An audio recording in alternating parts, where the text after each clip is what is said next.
Pred enim mesecem smo odprli novo restauracijo A3,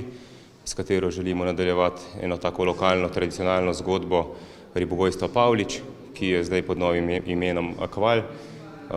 prevzelo v bistvu prostore v sodelovanju z občino Krško na gradu Reichenburg, tako da imamo željo nadaljevati, bom rekel, to ribogojsko tradicijo s pridihom kulinarike, s katero se tudi sam ukvarjam kot kuhar v navtični kulinariki, postavitvi sistemov samih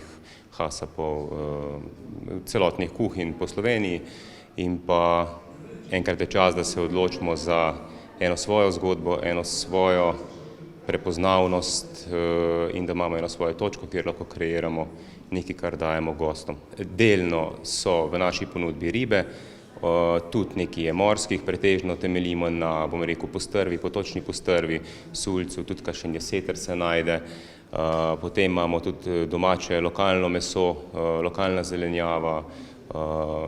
pretežno poudarek na lokalnih surovinah, kakor se pač v določenem trenutku da dobiti. Nismo zdaj neka restauracija, ki bi obljubljali na vseh menijih, da ponujamo določene striktne kose mesa,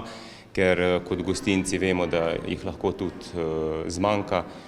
Želimo pa gostu zagotoviti največjo kakovost mesa, ne glede na to, katere vrste je, in brez nekih utvar za gosta dati maksimum.